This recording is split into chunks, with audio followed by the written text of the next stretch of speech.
माता विनिता को मुक्त करके चले गए। अब इधर जो है कद्रू ने सर्पों को कहा कि बोले बेटा जाऊं, आपको मैं अमृत पान कराऊंगी, आप जो है गंगा स्नान करके आओ। सर्प तो चले गए गंगा स्नान करने। इधर इंद्र आया और कलश को माता कद्रू कक्ष से चोरी किया और स्वर्ग में ले गए वापस। जब सर्प लौट करके आए, कद्रू को क्रोध ने देखा, कहा कि गरुड़ ने ये सब लीला रचा है, तुम गरुड़ को जाकर के मार दो।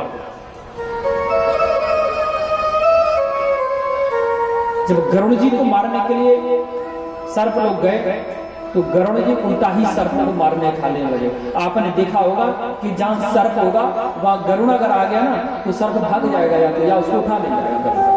जहां गरुड़ होगा वहां सर्प आ नहीं सकता, बैर है उनका, यही कहा। तो कालिया नामक सर्प नारद जी की शरण में चला गया, जाकर के कहा कि बोले हे मुनीश्वर मेरी रक्षा करो, गरुड़ मुझे मार देगा। बोले मैं तीनों लोकों में 14 भवन में गरुड़ से तुम्हारी प्राण रक्षा कोई नहीं कर सकता। एक जगह है जहां तुम अपने को बचा सकते हो। बोले कौन सी? बोले सीधे वृंदावन धाम चले जाओ। वृंदावन में जमुना का किनारा है, काली दह नामक स्थान है, वहां पानी में जाकर के छुप के बैठ जाना। क्यों? क्योंकि गरुड़ वहां नहीं जाता है, क्योंकि एक बार सौभाग्य ऋषि ने उनको श्राप दिया था गरुड़ जी को कि गरुड़ कभी भी अगर आप भविष्य में यहाँ आकर के पानी से मछली निकाल के खाइएगा तो आप भस्म हो जाएगा। उस डर से गरुड़ कभी काली दह में नहीं जाता। और आज भी काली दह का जो परिक्षेत्र है 1 किलोमीटर का दायरा, उसमें गरुड़ नाम का वस्तु नहीं मिलेगा आपको। केसी घाट में मिलेगा, इधर गौरानगर में मिलेगा, चीर घाट में मिलेगा, लेकिन काली दह नहीं मिलेगा।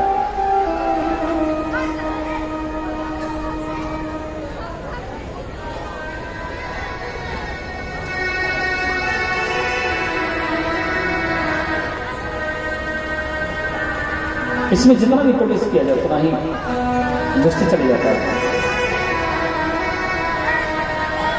माता विनिता दासी बनना था, ये भी उनके बेटा ने श्राप दे दिया उनको। एक बार माता विनिता और कद्रू ऋतुमास का स्नान करके महर्षि कश्यप के पास गई, वहां जाकर के अपने गर्भावस्था के लिए प्रार्थना करने लगी। बोले प्रभु हमें संतान नहीं है, संतान की उत्पत्ति चाहिए। बोले ठीक है। कद्रू बोली मुझे एक नहीं पूरे 100 पुत्र चाहिए। महर्षि कश्यप आशीर्वाद किए, उनकी कामना पूर्ति की। जो माता कद्रू ने अंडा के रूप में 100 अंडा को जन्म दिया, प्रत्येक अंडा से एक सर्प पैदा हुआ। अब विनिता माता बोली महाराज मुझे तो 2 ही पुत्र दीजिए, और ऐसे पुत्र देना जो कद्रू के 100 पुत्रों पे अकेला पुत्र भारी पड़ जाए। महर्षि कश्यप ने आशीर्वाद दिया तो माता विनिता ने भी 2 अंडा का जन्म दिया। लेकिन एक सर्प की बच्चे की आयु कम होती है, वो जल्दी जन्म ले लेता है अंडा से, और पक्षी का अंडा बच्चा जन्म लेना टाइम लगता है।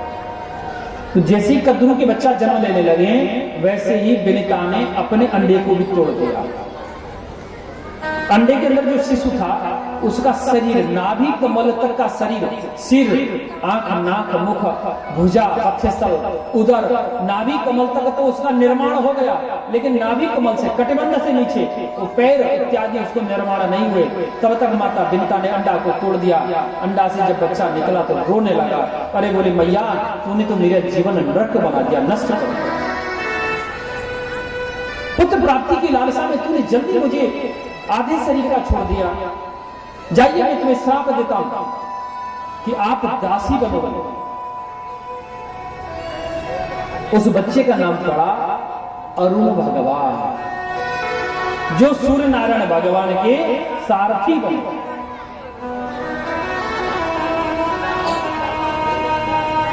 अरुण भगवान सूर्य नारायण भगवान के रथ के सारथी बने।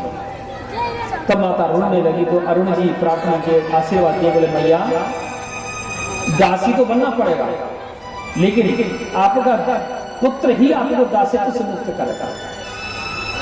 तो विनिता माता ने संतोष किया, दूसरे अंडा से एक पुत्र का जन्म हुआ जिनका नाम पड़ा गरुण, और गरुण ने ही माता विनिता को दासत्व से मुक्त कर दिया। अच्छा ऋषि सुखदेव कहते राजन, कार्तिक के महीना में जो माताएं स्नान करते हैं, जिसको कार्तिक स्नान कहा जाता है, आप लोग भी करते हैं क्या है किसी में? कार्तिक का महीना में स्नान हाथ उठा के बताओ, करती हैं? बहुत अच्छा है। शादीशुदा माता करती है वो अलग बात है। कार्तिक का स्नान होने के बाद कार्तिकी पूर्णिमा जो होती है, संभवतः है तो पति पत्नी दोनों को करना चाहिए। और पूर्णिमा के दिन एक पति पत्नी का जोड़ा ब्राह्मण को बुला करके भोजन कराएं, वस्त्र आभूषण इत्यादि दान दे करके कार्तिक का पुण्य लाभ है। कार्तिक मास महा पुण्यदायक मास होता है। भगवान उस समय जागृत होते हैं। उत्तिष्ठोत्तिष्ठ गोविंदम उत्तिष्ठ गरुड़ध्वजा उत्तिष्ठ कमलकांतम सर्व मंगल करुण त्रिलोक्य मंगल करुण नमः। उत्तिष्ठो उत्तिष्ठा गोविंदम उत्तिष्ठो गरुड़ध्वजा उत्तिष्ठो कमलकांतम त्रिलोक्य मंगल करुण। भगवान का उठते तो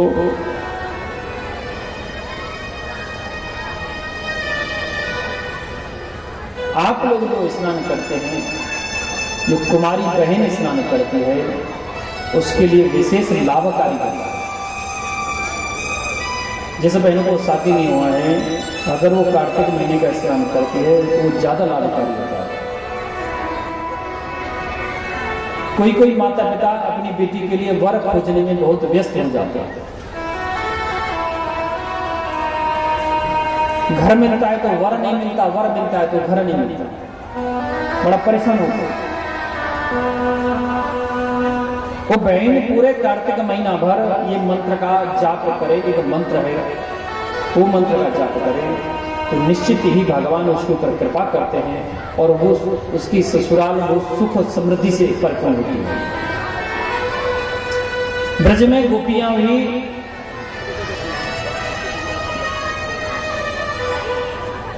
स्नान करती थी, यमुना स्नान करके, और माता कात्यायनी का पूजन करती थी और एक मंत्र बोलती थी कि कात्यायनी च महामाये महायोगिन्यधीश्वरी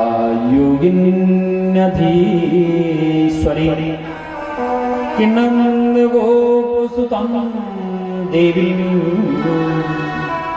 पति में कुरुते नमः।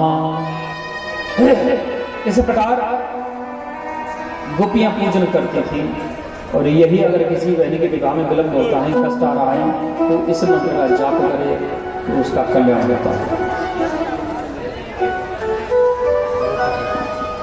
गोपियां स्नान करती थी, ध्यान दें, तो गोपियां क्या करती, निर्वस्त्र स्नान करती थी, सर्वांग वस्त्र उतार करके यमुना के किनारे रखती और यमुना के किनारे पर रख करके तो निर्वस्त्र होकर के यमुना में स्नान करते, फिर निकल करके बाहर वस्त्र धारण करती, तब पूजन करते। ये बात गोविंद को पता चलेगा कि गोपियां निर्वस्त्र होकर के स्नान करती हैं, और निर्वस्त्र चाहे नदी हो या तालाब हो या घर का बाथरूम क्यों ना हो, किसी भी स्त्री और पुरुष को नहीं करना चाहिए, ये अपराध है। अर्धवस्त्र अवश्य धारण करके रखना चाहिए, क्योंकि वरुण जल के देवता हैं, वरुण भगवान, और वरुण भगवान का अपमान होता है इससे। ये गोपियां गलती करती थी तो कन्हैया आकर के डांटती है, बोले तुम ऐसा क्यों करती हैं? वो उल्टा ही कन्हैया को डांटने लगे, बोले हम स्नान कर रहे हैं तो तुझे कष्ट है रहे हो हैं, और तू माखन चोरी करतो फिरे, बात से तू कष्ट ना हो हैं? भगवान बोले तो ठीक है बता दे। भगवान एक दिन पहले ही ये जमुना के किनारे कदम के ऊपर चढ़ के बैठे हुए। जब गोपियों ने अपने बने वस्त्र उतार के रखे,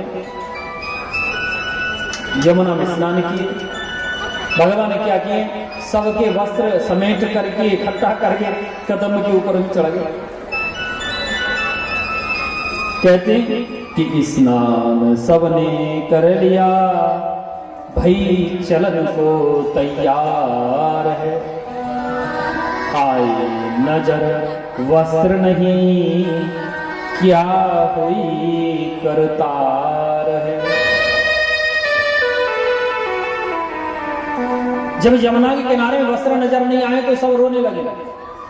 इसको भजन में कहिएगा मतलब कि दुनिया को छोड़ के प्यार की दुनिया में जो है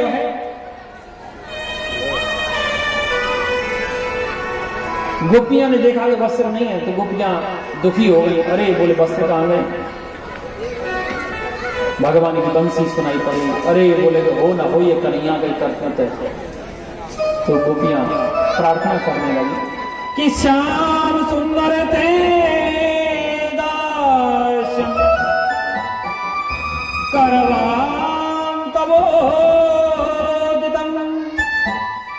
देवाम सांसी धर्मज्ञनो चेद रागे ब्रजा। बोले हे श्याम सुंदर तेरा श्याम, हे माधव हे गोविंद, हम तेरी दास हैं, हमें वस्त्र दो। बोले नहीं, एक एक करके निकल के आओ और वस्त्र लेकर जाओ। गोपियां दीन हो गई, रोने लगी। प्रभु अब हम गलती नहीं करेंगे। बोले ये तो हम पहले ही आपको समझाएगा। सबने मनोदशा जान लिए, भगवान वस्त्र वापस किए।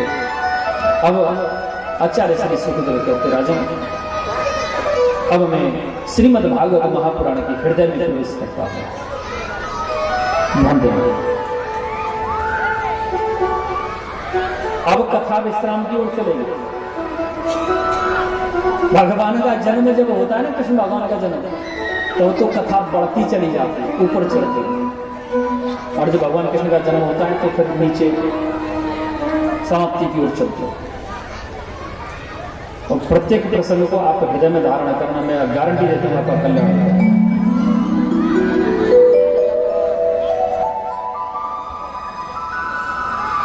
ये श्रीमद् भागवत महापुराण का हृदय का प्रसंग है,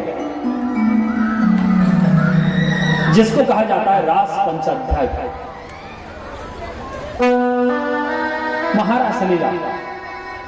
जब भगवान शरद पूर्णिमा की रात में निधि वन में करोड़ों गोपियों के साथ अकेले में महारास लीला की।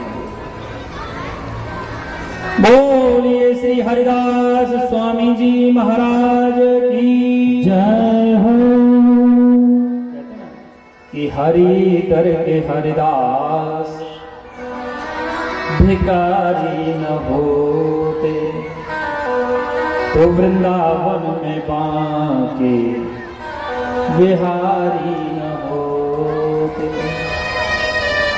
अगर हरिदास स्वामी अपने तबला नहीं बजाते तो वृंदावन में बांके बिहारी का प्राकट्य नहीं होता, असंभव होता। अलीगढ़ जिला सुना है, अलीगढ़, उसका नाम है हरिदास, अब रख दिया अलीगढ़। हरिदास स्वामी वही थे। मथुरा जिसको हम कहते हैं, इसका नाम था मधुवन। मधुवन यहां एक स्त्री और पुरुष का मिलन नहीं था। यहां गोविंद पुरुष हैं, गोपियां स्त्री हैं। ये कोई स्त्री और पुरुष का मनोरंजन का रासलीला नहीं था। ये एक आत्मा का परमात्मा से मिलन था। ध्यान दें, गोपी, गोपी है क्या? गोपी क्या शब्द का अर्थ क्या है? गोपी का गोपी एक स्त्री भी गोपी होती है, एक पुरुष भी गोपी होती है। स्त्री भी गोपी है, पुरुष भी गोपी है। यही नहीं है कि गोपी, ये शब्द जो है स्त्रीलिंग शब्द है गोपी, संज्ञा वाचक स्त्रीलिंग है, लेकिन ये प्रदर्शित नहीं करता है कि सिर्फ स्त्री को ही गोपी कहा जाता है। गोपी कोई भी हो सकता है। गो भई इंद्रम कृष्णम रसम पिबती इति गोपी, जो प्रत्येक इंद्री से कृष्ण नामक रस का रसपान करे उसका नाम गोपी, उसको गोपी कहते हैं।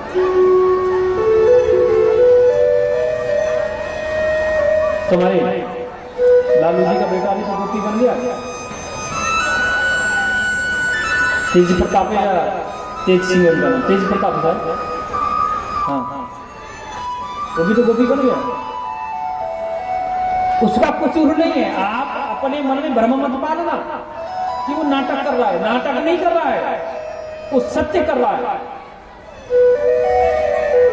वो सत्य है। प्रत्यक्ष के लिए प्रमाण की आवश्यकता नहीं होती। ब्रज का रंग, ब्रज की मिट्टी का रंग जिसको एक बार चढ़ जाए ना, उसे ये पूरे संसार में कोई उतार नहीं सकता, कोई नहीं उतार सकता। जिस व्यक्ति को डेंगू बुखार हो जाए, मात्र 25,000 प्लेटलेट डॉक्टर लोग बोलते हैं, हमें तो इतना अनुभव नहीं, 25,000 मात्र प्लेट रह जाए तो क्या वो जीवित बचेगा? मुझे तो नहीं लगता कि बचेगा।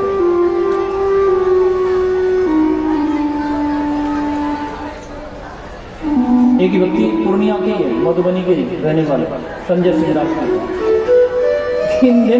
3 दिन पैदल घूमे वृंदावन में, कोई कष्ट नहीं था। और जो जाकर के गुड़गांव में अपने आप को वेदांता हॉस्पिटल में टेस्ट कराए, देखा डॉक्टर सिर पकड़ लिया, बोले तुम्हें तो एडमिट करना पड़ेगा। बोले क्यों? मात्र 25,000 प्लेट शेष रह गया आपके शरीर में, आप तो मर जाएंगे। बोला मुझे कोई फील ही नहीं हो रहा है। जब वो नाम सुन लिया तो एकदम उसकी बॉडी शिथिल हो गई, फिर तो बीमार होते चले गए, क्योंकि वहां राधा रानी की कृपा था, इसलिए उन्हें कोई कष्ट नहीं हुआ।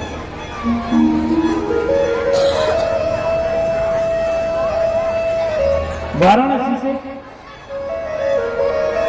आपके मोबाइल पर आते हैं, देख लेंगे प्रेमानंद जी महाराज, देखें आप मोबाइल में सर्च कर लेना प्रेमानंद जी, हरिवंश प्रेमानंद जी महाराज। पिछले 22 साल से उस व्यक्ति को दोनों किडनी नहीं है। डॉक्टर आज से 22 वर्ष पहले बोल दिया कि आप 2-3 साल में मर जाओ, वो 22 साल में नहीं मरे आज तक। जी भैया, प्रत्यक्ष में प्रमाण की आवश्यकता नहीं। जिसके ऊपर राधा रानी की कृपा हो जाए ना, तो उसके तो आनंद ही आनंद है।